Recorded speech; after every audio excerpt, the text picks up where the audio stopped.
Life does not always break us in one big moment. Sometimes it fails us slowly.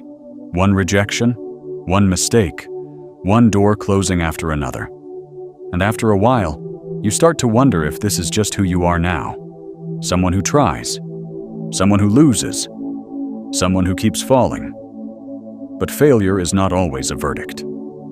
Sometimes it is information. A signal, a mirror.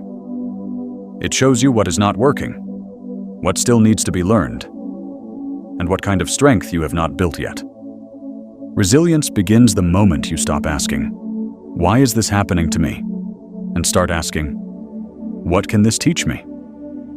According to research, resilience is not about never feeling pain. It is about recovering, adapting, and moving forward, even while the pain is still there. People who build resilience often share a few things in common. They regulate emotions better, they stay more optimistic, they look for support, and they are able to reevaluate setbacks without letting them define their entire identity. In other words, resilient people do not pretend life is easy. They just refuse to let one season become their entire story. The first skill is self-compassion, not self-pity. Not excuses. Self-compassion means speaking to yourself like someone worth helping. When you fail, your inner voice should not become your enemy. It should become your coach. Because people who destroy themselves after every setback do not become stronger. They become quieter, smaller, and more afraid to try again. The second skill is perspective. Ask yourself, will this matter in 1 month? In 1 year? Will this failure still define me after I have learned from it? Pain feels permanent when you are inside it.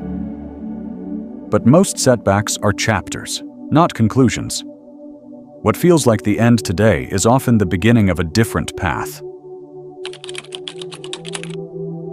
The third skill is action. Not massive action, small, honest action. Resilient people do not wait until they feel ready. They move while uncertain. They rebuild confidence through repetition, not fantasy. One email, one walk, one page, one conversation. Progress is rarely dramatic in the beginning. It is quiet. Then one day, you realize you are no longer the same person who broke down there. And maybe this is the hardest truth. Sometimes resilience is not about becoming unstoppable. Sometimes it is about becoming more deeply human. You learn that pain does not mean weakness. You learn that survival can be a form of wisdom. You learn that even after disappointment, you can still choose dignity, discipline, and direction. That is how people become stronger.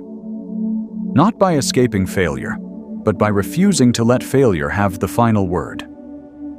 If life keeps failing you, do not assume it is because you are broken. Maybe you are being shaped. Maybe the version of you that survives this will understand strength in a way comfort never could.